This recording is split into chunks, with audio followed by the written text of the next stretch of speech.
éclaté. Et si on se donne l'idée que l'important c'est un pays en tête, quand je dis un pays, là, c'est pas juste un nouvel État indépendant, mais c'est un pays qui vient avec ses valeurs, avec ses projets, avec ce qu'il doit réaliser. Je pense qu'une des choses qu'on a trop facilement abandonnées dans le mouvement indépendantiste, c'est soit que on dit, ben, il ne faut pas embarquer dans les divisions gauche-droite, donc on ne va pas trop parler du projet de pays. Il fut un temps où il y avait des programmes de partis indépendantistes qui présentaient le projet de pays. Et puis à l'autre extrême, ben, c'est l'idée de dire l'indépendance, c'est un des sujets dans un grand nombre de choses. Environnement, politique internationale, respect de la diversité, laïcité, toutes sortes de dossiers qui nous interpellent, où on a le goût de se donner un programme sur chacun. Moi, je pense qu'il faut intégrer les deux, c'est-à-dire que chaque projet doit être lié à notre projet d'indépendance nationale. Alors, donc, le but de ma présentation, c'est d'essayer de discuter avec vous, de vous donner un certain nombre d'idées aussi, pour reprendre le débat de société sur notre indépendance, avec chaque débat d'actualité, quel qu'en soit le sujet.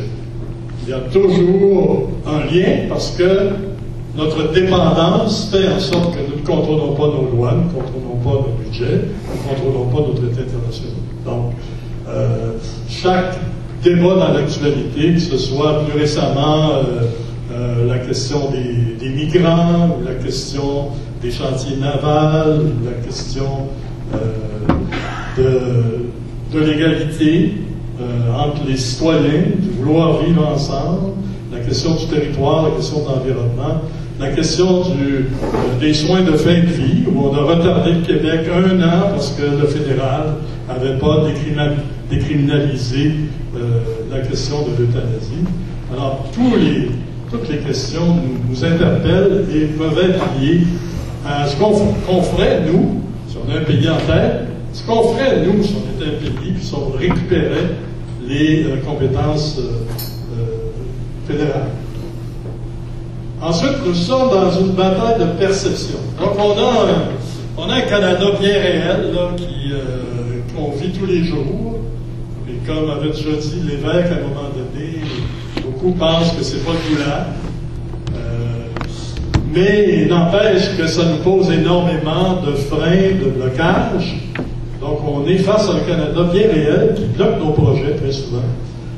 Et de l'autre côté, nous avons ce projet de pays qu'il faut concrétiser, qu'il faut rendre réel, qu'il faut rendre donc désirable. Parce que s'il devient réel, ben, il va devenir désirable, on va avoir le goût de l'appuyer, on va peut-être finir à arriver à ce moment majoritaire que l'on souhaite, qui va nous permettre de nous donner un pays. Alors, donc, je vais vous présenter des projets de pays. Le but, c'est de dépasser la critique des partis. On peut très bien ne pas aimer ce que fait Trudeau, ce que fait Couillard, il y a de très bonnes raisons à ça. Mais si on se contente de résister à ça, on ne fait pas avancer l'idée d'indépendance, on ne fait pas avancer le projet de pays. Faire la critique du régime, là, on est un cran plus élevé. On dit, c'est parce qu'on est une province dans un régime fédéral que telle chose qu'on n'aime pas se produit. C'est très bien, mais c'est l'aspect négatif des choses. C'est simplement critiquer le régime, faire comprendre ce que ce régime, de quelle façon ce régime nous nuit. Moi, je pense qu'il faut aller plus loin, il faut prendre l'aspect positif, c'est-à-dire pour proposer une alternative. Et là, je parle à des gens de Québec solidaire, principalement. Vous en avez un projet de pays, sauf qu'il est conçu, situé, souvent dans la perspective de la prise de pouvoir à Québec, donc la prise dans une optique provinciale. Ce que je vous propose, c'est de le regarder dans une optique d'un pays où on aura récupéré les compétences qui nous manquent du gouvernement canadien. Et donc, ce que je veux proposer, c'est un pays de projet. C'est la première fois que j'ai entendu cette expression-là, croyez-le ou non, c'était Françoise David, que j'avais invité. J'étais président des IPSO à ce moment-là, puis on avait invité des gens du Parti québécois, Québec solidaire, etc. Donc, des indépendantistes, toute orientation confondue. Et Françoise avait mentionné que sa vision de l'indépendance, c'était un pays de projet. C'est drôle, c'est ce que je partage aussi. C'est ça que j'ai. Alors, je vais vous le présenter en 8 chapitres. Donc, population, vivre ensemble, territoire et région, environnement et énergie renouvelable, économie et emploi, solidarité sociale, langue, culture, communication, justice et démocratie, et le Québec dans le monde. Évidemment, chacun de ces projets-là, j'essaie d'identifier ce qui nous manque pour les réaliser, puis j'essaie de les décrire. Quelles sont les mesures qu'on aurait le goût de prendre ensemble? Bien sûr, sur chacun de ces sujets-là, on a tous des idées différentes. Mais on a des grands objectifs qu'on partage. Et je vais essayer de les mettre en évidence. Alors, le premier, c'est la population et la langue nationale. Alors, on est face à un débat, là, puis c'est commencé tantôt ce matin, là. Qu'est-ce que c'est que la nation? Qu'est-ce que c'est que l'identité? Comment est-ce qu'on peut vivre ensemble? On a des Québécois qu'on appelle peut-être encore un peu de souche, donc qui résultent de ces colons français qui sont implantés dans la vallée du Saint-Laurent, qui ont développé une identité propre, différente des Français et différente des populations autochtones et des populations anglophones qui sont ajoutées par la suite. Et aussi cette diversité des nouveaux Québécois. Déjà au moment des Patriotes, il y avait des anglophones qui partageaient notre combat. C'est pas notre nationalisme n'est plus ethnique. Il n'est plus ethnique depuis 1967, quand il y a eu les États généraux du Canada français, et qu'il y a eu une scission entre les Canadiens français de l'extérieur du Québec et ceux du Québec. Et ceux du Québec ont commencé à s'appeler Québécois, non plus Canadiens français. Le terme de Québécois, ce n'est pas une identité ethnique, c'est une identité territoriale ouverte à la diversité. Forcément. Et on aura beau dire ce qu'on veut, c'est comme ça depuis la création du Parti québécois, de Québec solidaire et des autres groupes qui travaillent à définir l'indépendance du Québec. Donc, le premier projet qu'on peut se donner, c'est un projet de vivre ensemble, justement. Pourquoi ça va être plus facile? Parce que ça suppose qu'on est dans un Québec indépendant. Donc, on s'est donné une constitution québécoise, une constitution républicaine, fondée sur la souveraineté du peuple, pour la première fois de notre histoire. Toutes nos constitutions nous ont été imposées depuis le début de notre histoire. On n'a jamais pu, non seulement choisir notre constitution, mais participer à son élaboration, puis mettre dedans les valeurs que nous voulons partager. Alors, la Constitution, elle va clarifier un certain nombre de principes. La laïcité, la démocratie, la souveraineté, l'indépendance, la langue française. Et là, il faut regarder les composantes du projet. Alors, ce que j'ai commencé à élaborer dans ce livre-là, c'est les mesures qu'on pourrait prendre. Alors, la citoyenneté québécoise, par exemple, qui a accès? Ben, évidemment, c'est pas sur une base ethnique, c'est tous ceux qui résident sur le territoire du Québec, tous ceux qui viennent partager leur vie avec nous. On travaille sur un socle de francophones, mais dont le vivre ensemble fait évoluer les valeurs au fur et à mesure où de nouveaux arrivants viennent travailler avec nous à construire le pays. Alors, la langue de la République du Québec, c'est le français. L'égalité des femmes et des hommes dans le concret, ça aussi, ça fait partie d'un projet de vivre ensemble. La laïcité de l'État, mais aussi le respect des croyances et de la diversité. Je pense que c'est un des débats qu'on a actuellement qui est parfois difficile à concilier. Alors, il faut se faire une tête, mais je crois que c'est un objectif que tout le monde partage au Québec. Presque. Peut-être quelques individus qui ne sont pas d'accord avec ça. Reste à voir comment on peut le concrétiser. Alors, la laïcité de l'État, le respect des croyances et de la diversité. J'avais entendu personne dire qu'on n'était pas d'accord avec ça, on a peut-être. Mais essentiellement, c'est un large consensus. Autrement dit, on peut trouver dans ces objectifs de très larges consensus dans la population. Après ça, on pourra discuter des modalités, comment on le fait, et jusqu'où on va, et sur tel aspect. Même chose, des nouvelles relations d'égal à égal avec les Premières Nations. Il peut y avoir des gens qui s'y opposent, mais on est, je pense pas mal tous, d'accord avec ça. Il y a de nouvelles relations à établir. Jusqu'à maintenant, au départ, les premiers Français qui sont arrivés ici, je ne sais pas si vous avez lu récemment le livre d'un historien américain qui s'appelle Le rêve de Champlain. Le rêve de Champlain, c'était pas d'assimiler ou de travailler contre les Premières Nations, mais de faire des ententes avec eux. On peut contester que ça a été bien fait, à certains moments ça n'a pas été bien fait, mais toujours est-il que c'était l'objectif général. Et c'est quelque chose qu'on pourra retrouver si on sort le gouvernement canadien du décor et qu'on peut, pour la première fois de notre histoire, parce que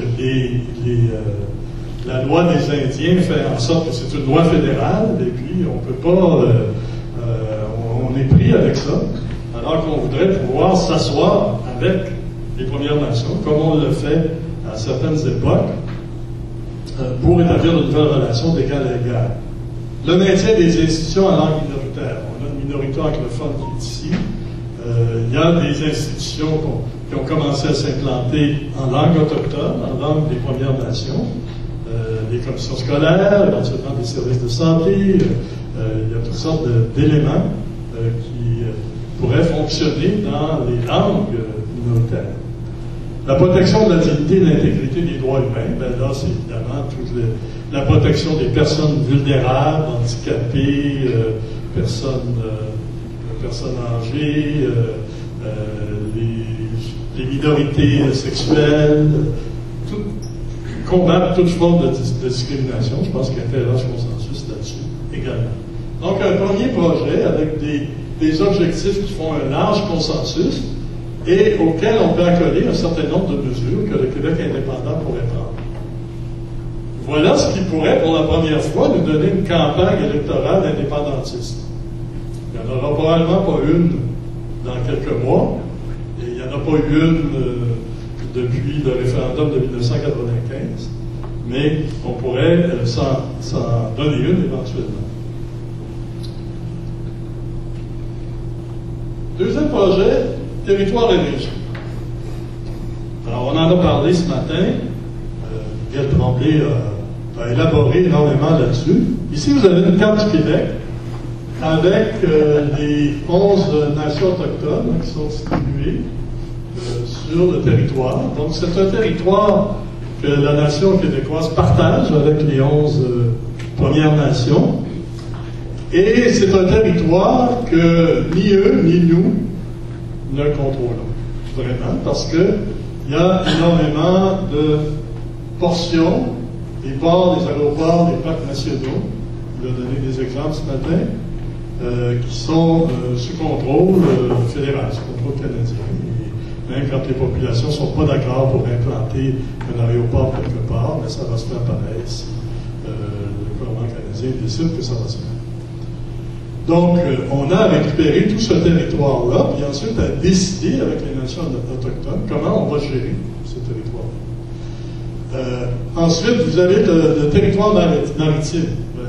Les règles actuelles, les règles canadiennes font en sorte que le territoire du Québec s'arrête au rivage.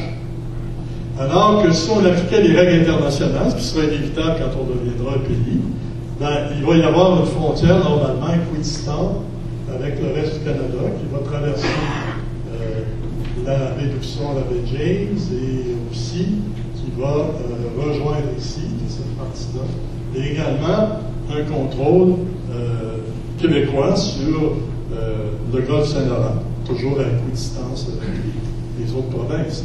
Ça, c'est les lois internationales.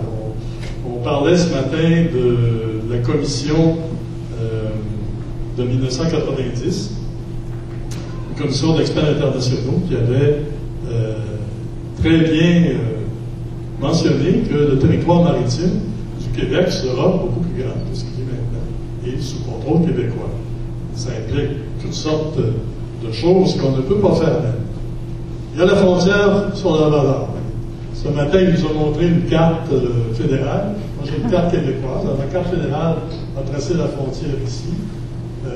Ça n'a pas été reconnu par le gouvernement du Québec. Et nous, la frontière est sur le bassin versant. Et puis ensuite, on pourrait contester sur le plan international, quand on sera un pays, toute cette partie-là, parce que originalement, c'est seulement la côte du Labrador qui n'appartenait pas au Québec. Donc, peu importe comment on regarde ça, le territoire du Québec sera plus grand. Et il faudra définir avec les nations autochtones, les territoires autochtones, comment on les gère, peut-être dans certains cas en cogestion, dans d'autres cas en autogestion autochtone. Il y a toutes ces négociations à faire du territoire. Et puis ensuite, il faut le développer.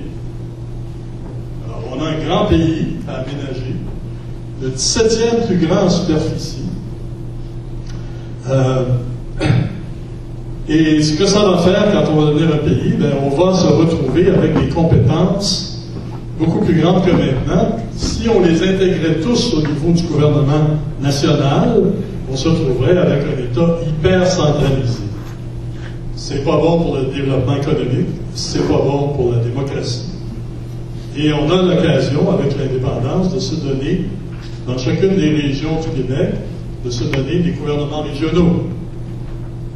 Des gouvernements régionaux qui vont rapprocher la démocratie de la population et qui vont permettre d'aménager chacune des régions en fonction de leurs particularités propres. Et là, il y a, généralement, on distingue 3 catégories de régions. Il y a les régions métropolitaines, qui sont surtout orientées sur le plan économique dans le quaternaire. Il y a les régions industrielles, qui sont en vert ici. Puis il y a les régions ressources, comme la Côte-Nord, Gaspésie, etc. Et qui ont des caractéristiques très, très, très différentes. Mais qui vont tous contribuer au développement de ce grand pays du Québec qu'on a aménagé. Alors, tout ça nous donne un deuxième projet que j'ai appelé le territoire de communauté. Donc, la récupération de l'ensemble du territoire terrestre et l'agrandissement du territoire maritime du Québec, c'est ce que l'indépendance va nous apporter, et la gestion de cela par le gouvernement national, mais aussi les communautés autochtones et les gouvernements régionaux. Donc, décentralisation des responsabilités entre l'État du Québec, les gouvernements régionaux et les communautés autochtones, et puis, évidemment, le rapatriement des compétences dans les transports qu'on n'a pas actuellement. Les communications, l'agriculture, c'est un domaine partagé, les pêcheries et les océans, l'habitation qui est un domaine partagé, les richesses naturelles et les politiques de développement économique. Alors, les composantes du projet, ça va être le développement des transports. Jusqu'à maintenant, le Canada a développé les transports Est-Ouest. Nous, on n'a pas intérêt à ce que ce soit développé Est-Ouest. On va vouloir développer les transports entre les régions, notamment par avion, une fois que ça coûte aussi cher d'aller dans un coin du Québec que d'aller en Europe. Ça n'a pas de sens. Il faut favoriser les interactions entre les régions. Donc, le transport interrégional et le transport nord-sud, où sont nos intérêts économiques. Nos intérêts économiques, ils sont avec l'est du continent et non pas est-ouest. Donc, aussi une décentralisation politique et financière dans la région, ce qui veut dire que le budget du Québec étant gonflé par la récupération des impôts et des taxes, et il pourrait être décentralisé vers les régions. Ensuite, le développement économique va se centrer, recherche, éducation et culture en région pour que les populations puissent trouver sur place leurs activités et qu'on maintienne la population dans les régions, qu'on évite l'exode des jeunes, qu'on favorise le travail en région par les communications, de façon à ce que le développement soit davantage équilibré sur le territoire. Troisième question, environnement, énergie. Alors, vous avez à gauche le Canada pétrolier. Les projets d'oléoduc. Là, pour le moment, on a bloqué Énergie-Est grâce à l'action de la population, mais il n'y a rien qui dit que ça ne va pas revenir. On est toujours sur la défensive et on n'a pas besoin de ces oléoducs. On n'a pas besoin du transport par terre, on n'a pas besoin de transporter du pétrole. Le Québec n'a absolument pas besoin de ça. Et nous, ce qui nous intéresse, c'est l'hydroélectricité, l'éolien, le solaire, et de développer les énergies renouvelables. Alors, le GIEC, vous vous rappelez sûrement de ce chiffre, nous dit que 80% des énergies fossiles doivent rester dans le sol. À l'opposé, le Canada veut doubler la production du pétrole de l'Alberta et de la manne exportée par l'oléoduc. Alors, ce n'est pas du tout dans nos intérêts, et ce n'est pas dans l'intérêt de la planète non plus. Donc, on n'a pas à faire en sorte qu'une partie de nos impôts serve au développement du Canada pétrolier. Il doit être orienté directement dans le développement des énergies renouvelables.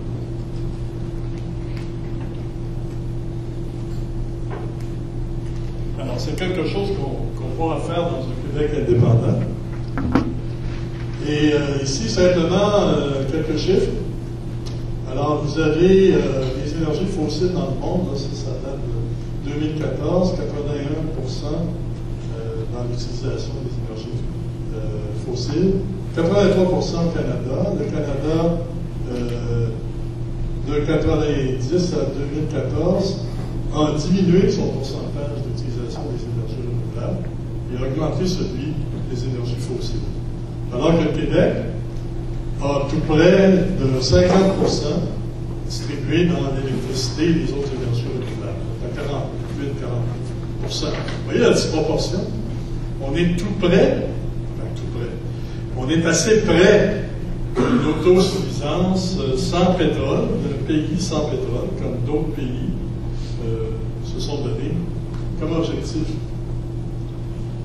Alors, projet numéro 3, un Québec vert, toutes nos ressources législatives et financières peuvent être concentrées sur le développement des énergies renouvelables. Ici, il y avait le plan climat 2030 qui, avec 15 milliards, nous permet d'augmenter l'autosuffisance en termes d'énergie renouvelable et surtout d'éliminer les coûts d'importation. Miguel, ce matin, parlait des coûts énormes d'importation des énergies non renouvelables, des énergies fossiles. Ben, ça nous coûte 20 milliards par année, récurrent, tous les ans. Au fur et à mesure où on devient indépendant du pétrole, on gagne des budgets pour les intégrer dans des choses utiles pour la population. Donc, l'éducation, la santé, le développement des communications, etc. Alors, voilà qui nous donne des composantes d'un projet visant la sortie du pétrole en 2050. Alors, vous avez des pays comme le Danemark qui s'est donné comme objectif un plan très clair pour éliminer l'usage des énergies fossiles dans le pays d'ici 2050. Et il y a plusieurs pays européens qui s'enlignent là-dessus. Un Québec indépendant pour restaurer le même objectif.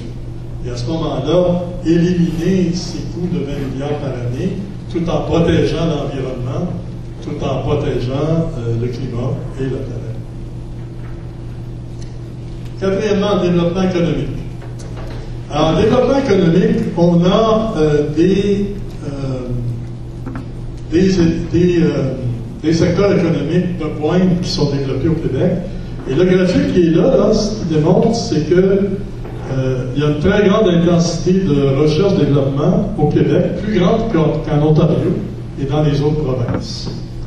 Alors, ça, je pense que c'est extrêmement important. Ça veut dire que le Québec est déjà orienté vers les énergies, pas les énergies, mais les secteurs économiques de pointe.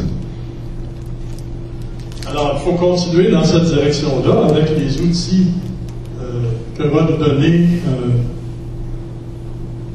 le Québec souverain.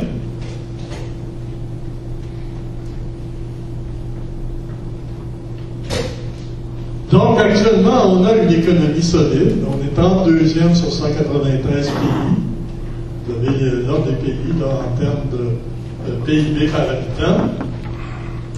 Et voici 7 pays de la taille du Québec qui sont devant nous. Alors, si vous remarquez, ce sont beaucoup les pays nordiques, plus l'Irlande, Luxembourg, Pays-Bas. Ce qui démontre que ce n'est pas la taille de la population qui est importante, mais c'est justement l'innovation, c'est le développement des énergies de pointe, des secteurs économiques de pointe qui comptent. Ensuite, là, je réponds aux principales craintes économiques. La monnaie, alors, à court. Un pays fait des transactions en monnaie étrangère, c'est le cas actuellement, il ne peut empêcher un autre pays d'utiliser la sienne. C'est présenté plusieurs fois dans le monde. Et on peut très bien décider de continuer à utiliser le dollar canadien un peu de temps, puis ensuite décider. Donc, ça ne change rien du point de vue de la monnaie, l'indépendance, pour l'essentiel. La dette du Québec indépendant est une des plus faibles en PIB. On a beaucoup glosé là, sur la dette du Québec qui l'empêcherait de devenir indépendant. Ben, non, pas du tout. Et dans ce calcul, on évalue notre part de la dette fédérale. Elle est incluse dedans. On est toujours dans la perspective d'un Québec indépendant. Elle est calculée à 19,5 %. Alors qu'elle devrait être plus basse, parce que quand on va se séparer du Canada, on va devoir constater qu'on a seulement 14,3 % des actifs fédéraux qui sont au Québec. Ça veut dire quoi, ça? Ça veut dire que depuis 150 ans, le Canada développe d'est en ouest. Alors, il y a deux aéroports internationaux sur 20 pays.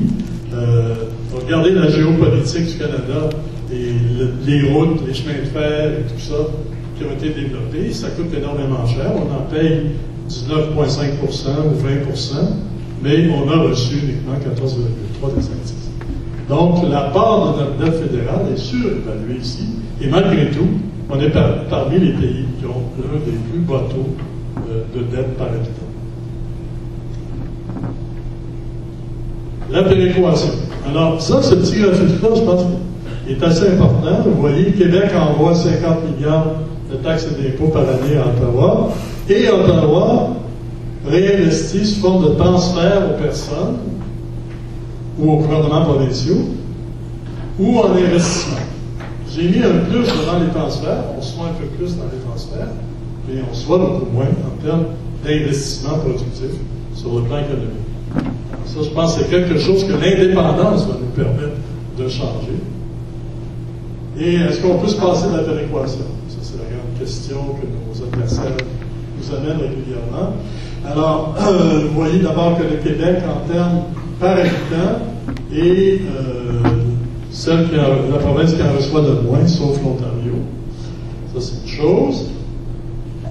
Si on regarde l'ensemble, oui, Québec reçoit plus de péréquation que sa part, parce qu'on paye 3 400 000 cette année-là, on payait 3 400 000 de l'ensemble des sommes consacrées au programme de péréquation fédérale. Autrement dit, chaque province paye.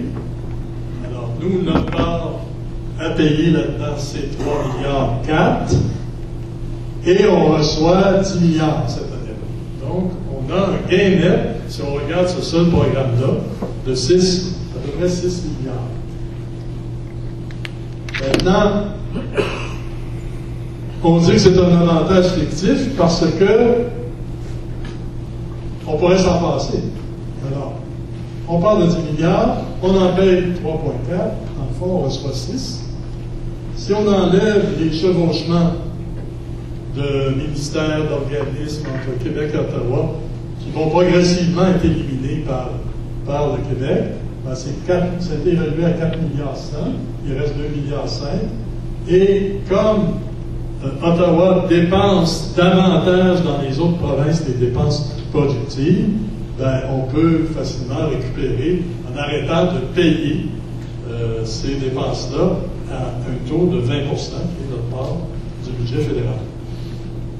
Alors, la péréquation, on peut s'en passer. Et elle est moins avantageuse que dans d'autres pays. Là. Beaucoup d'autres pays consacrent 2% de leur PIB, mais ce n'est pas l'ensemble de l'économie qui est utilisée à la péréquation. C'est une très petite partie qui est 1% du budget fédéral. Donc, pendant ce temps-là, le Canada investit ailleurs. Donc, je disais tantôt que 14,3% des actifs payés par le Canada sont au Québec, payés avec notre argent, bien sûr.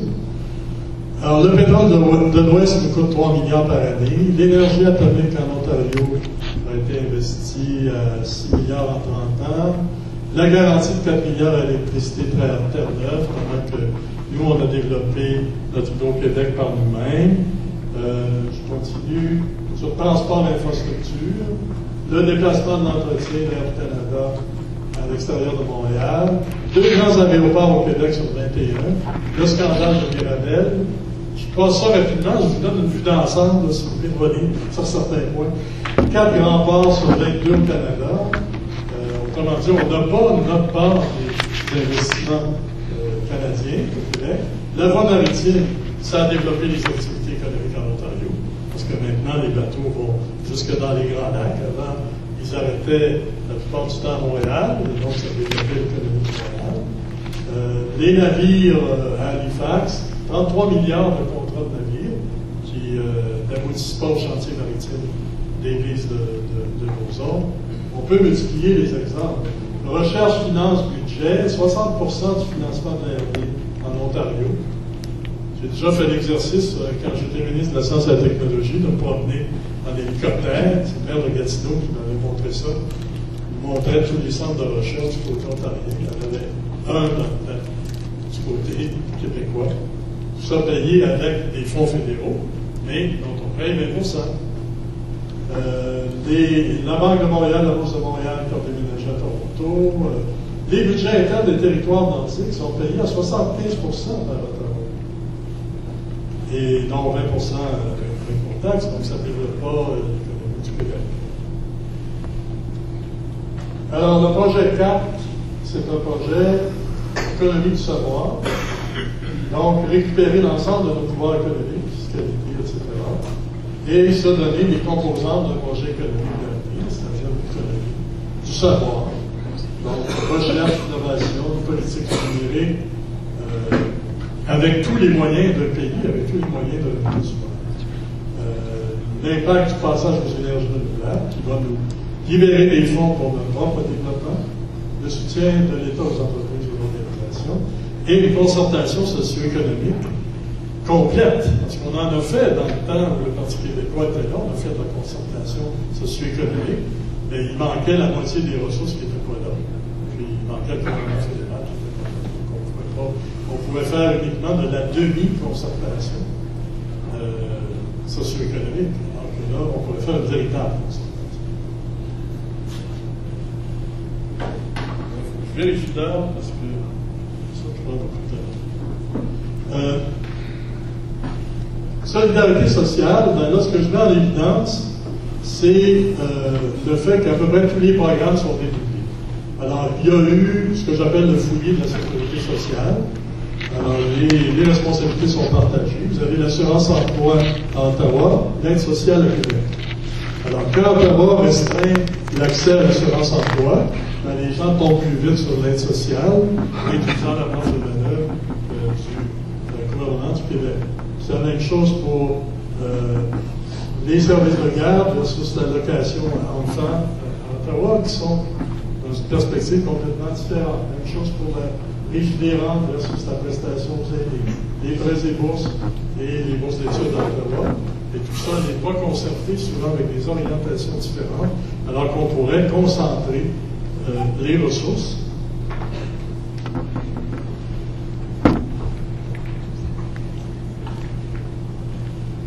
Alors, le problème, c'est qu'Ottawa perçoit trop d'argent pour ses responsabilités et retourne le tiers de son budget aux provinces. S'il y a des transferts fédéraux, c'est parce que le fédéral n'a pas des programmes qui soient propres. Donc, c'est ce qu'on a appelé le déséquilibre fiscal. Le déséquilibre fiscal, je vais prendre le petit graphique ici. Vous voyez le budget fédéral en 2016. Tout ça, là, c'est des transferts aux provinces. Pratiquement le tiers des 317 milliards qui sont retournés aux provinces. Vous allez me dire pourquoi ce tiers-là ne serait pas tout simplement perçu dans les provinces et dépensé dans les provinces. C'est une situation de fait qui a été imposée par le fait qu'on est dans un régime fédéral, mais en plus, on est dans un régime fédéral déséquilibré. Ce qui fait que les ressources des deux paliers de gouvernement ne suivent pas leur responsabilité. Alors, au Québec, ce que ça nous donne, c'est que les transferts fédéraux nous donnent 20 milliards qui revient au Québec sur un budget total d'à peu près 100 milliards de dollars. Alors, la solution pour corriger le déséquilibre fiscal, il n'y en a pas 36, c'est l'indépendance. Parce que, on coupe ça, on arrête d'envoyer 50 milliards à Ottawa, on rapatrie tous nos fonds, et ça nous donne un budget de 150 milliards, avec toutes les responsabilités et toute la cohérence que ça pourrait donner à l'action de l'État du Québec. Puis, je ne vous parlerai pas en détail, parce que je manque de temps, des budgets en santé, où là, Harper, comme Trudeau, ont décidé de plafonner les augmentations des transferts en santé à 3% ou au coût de la vie, alors que les besoins en santé augmentent de 5 à 6% par année. Qui va payer? Ben, il va falloir que ça tombe sur le budget du Québec, puisque le fédéral réduit systématiquement sa part. Au début, c'était la moitié, c'est moins de 5%. Alors, projet solidarité sociale, ben, ça nous permettait de rétablir l'indépendance de la Caisse d'assurance-emploi, qui a été récupérée par Emploi, la fin de la dispersion des programmes sociaux et leur intégration, pour réduire la pauvreté et la précarité. Et là, des mesures comme l'allocation universelle, le revenu de citoyenneté, deviennent possibles. Donc, les composantes d'un projet de solidarité sociale, ben, c'est davantage de justice fiscale, soutien au travail, protection du revenu des personnes, et ainsi de suite. Dans culture et communication, ben, vous voyez une image du CRTC, un satellite, la Société Radio-Canada. Ça fait des années que tous les gouvernements du Québec ont réclamé le contrôle de tout le secteur culturel. Ça a toujours été le nom. Même les gouvernements libéraux, je me rappelle de Jean Charest, lors d'une campagne, qui avait réclamé la responsabilité de tout secteur culturel, qu'elle revienne au Québec. C'est normal. Et c'est pas ce qui se produit. Et l'indépendance nous permettrait de récupérer toutes ces responsabilités et d'intégrer au Québec les institutions, notre part de l'institution fédérale, et surtout le contrôle des politiques culturelles et des budgets culturels. Justice et démocratie, il y aurait beaucoup à dire aussi. Voyez la structure des cours de justice. Alors, à gauche, vous avez les cours provinciales, puis à droite, vous avez les cours fédérales. Alors là, on ne sait pas si qu'est-ce qui va arriver avec la loi. On a gagné en cours supérieur sur la tentative d'invalidation de la loi 99 dit que c'est le Québec qui doit choisir son régime, son statut politique. Eh bien, ceci cause énormément de problèmes aux citoyens qui se promènent dans les cours et ils savent jamais quand est-ce que ça ne va pas passer dans une cour fédérale. L'indépendance nous permettrait de nous débarrasser de tout ça et de créer une Cour suprême du Québec. Ce que ça implique, ben, c'est notamment la réorganisation d'un système juridique plus amical pour les citoyens, façon de le dire. C'est donc le rapatriement de la réorganisation du système de justice, la récupération du code criminel au Québec. On a eu plusieurs blocages dus au code criminel. Pourquoi c'est Ottawa qui s'occupe du cannabis actuellement? Parce qu'il contrôle le code criminel. Pourquoi il nous a retardé d'1 an notre politique de soins de fin de vie? Parce qu'il contrôle le code criminel. La question des jeunes intervenants, Nous, on voudrait un code criminel qui réinsère les personnes dans la société plutôt qu'un code criminel punitif.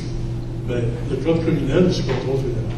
Donc, l'indépendance va nous permettre de rapatrier ce code criminel et de l'orienter en fonction de nos valeurs. Et là, j'arrive à la fin, qui est un nouveau pays pour le monde. Alors, ce que l'indépendance va surtout nous permettre de faire sur le plan international, c'est de parler à notre nom. À l'ONU, dans les principales agences, ce qui n'est pas le cas actuellement, transformer les délégations actuelles du Québec en ambassade, développer la francophonie, la diversité culturelle. Les politiques canadiennes sont inéquitables à l'égard de la francophonie. On pourrait regarder tous les chiffres. Participer directement aux accords économiques. Actuellement, il y a des discussions sur l'ALENA, on n'est pas à la table. Il y en a eu avant sur l'Europe. On voit que les agriculteurs québécois ont été défavorisés, on n'était pas à la table. Promouvoir la paix, l'environnement, l'aide au développement et se donner une force de défense axée sur la protection civile, la sécurité interne des citoyens et l'aide internationale. On ne veut pas développer, je pense que les Québécois, très majoritairement, veulent une politique de paix et de développement international. Pensez sur le français de l'écrire, dont les locuteurs augmentent considérablement. Et on arrive à ma conclusion. Alors, si on regarde l'histoire du Québec, on a eu une présentation ce matin. Moi, je ne voudrais pas la refaire, là, je voudrais simplement mettre en évidence que toute notre histoire, c'est une série d'avancées de répression. Alors, au tout début de la colonie française, il y avait le rêve de Champlain et éventuellement la Grande Paix, et il y a eu la conquête de 1760 qui est venue mettre fin à ce début-là d'interaction entre les Français de Nouvelle-France et les Premières Nations. Ensuite, vous avez un peu plus tard le Parti patriote, les 92 résolutions, les soulèvements, la répression armée et le rapport d'Urnham et l'imposition de l'acte d'union. Après ça, dans le Canada uni, là, les francophones et les anglophones, au Canada, commencent à travailler de façon égalitaire. Le français et l'anglais deviennent sur le même pied d'égalité dans le Canada uni. Les anglophones de Montréal n'aimaient pas ça. Il y a eu l'incendie du Parlement de Montréal en 1849. Depuis ce temps-là, le Parlement a déménagé à Ottawa. Il était initialement à Montréal.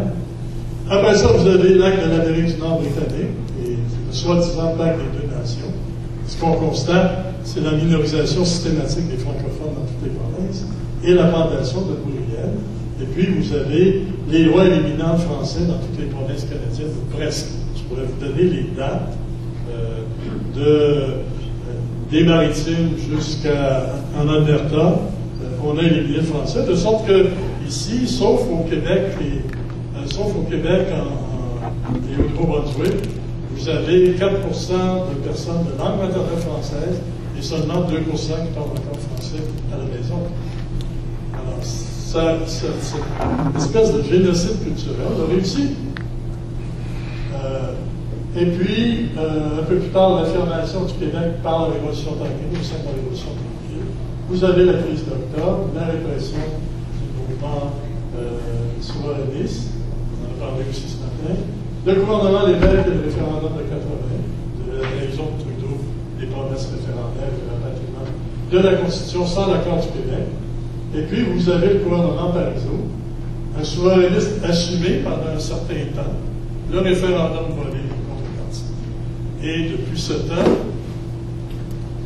on n'a pas vu beaucoup d'indépendance. On vit le résultat aujourd'hui.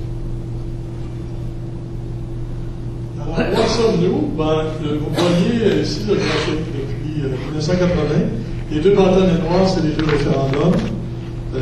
Il y a eu un moment où on était à 65% d'appui en 90, après l'échec du lac Beach, et on est redescendu. Mais en 1995, ça s'est terminé 50-50 à peu près. Et après, peu après, vous voyez une occasion manquée ici. On était 55% l'année suivante du référendum. S'il y avait eu soit une élection référendaire, soit un référendum à ce moment-là, on serait probablement indépendant aujourd'hui. Et puis après, ça redescend. Et puis ça remonte, scandale des commandites en 2005. Les bâtonnets rouges, c'est des sondages légers. Les bâtonnets bleus sont toujours un peu plus faibles. C'est la moyenne CROP. Et puis ça se continue comme ça. Le dernier chiffre que j'ai mis là, c'est 2014. On est toujours plus ou moins 40%. On est peut-être dans un coup historique maintenant. C'est toujours autour de 40%. Des fois, ça descend à 35%. Au début du référendum de 1995, l'appui à la souveraineté était à 33%. On a fini à 50%. Ce qui veut dire que quand on fait campagne, systématiquement, quand on parle du pays, quand on parle de pourquoi on va faire l'indépendance, ben on avance, on progresse. Alors, on parle beaucoup des jeunes qui seraient plus intéressés à l'indépendance, mais il y a aussi ces chiffres où on demande aux gens, êtes-vous québécois seulement? Ça, c'est des indépendantistes affirmés. Québécois d'abord, mais aussi canadiens. Québécois, canadiens pareillement. Canadiens d'abord, mais aussi québécois, canadiens seulement. Par groupe d'âge. Vous avez ça par groupe d'âge. Ici, j'ai singularisé des jeunes de 18 à 34 ans. Et vous voyez que c'est quand même très majoritairement des gens qui se disent québécois seulement ou québécois d'abord. Et là, il y a toute une marge d'indécision possible. Mais vous voyez que rien n'est perdu. Et donc, les jeunes se décrivent comme étant surtout québécois à 68% et 61% dans le cas des 25-30 ans.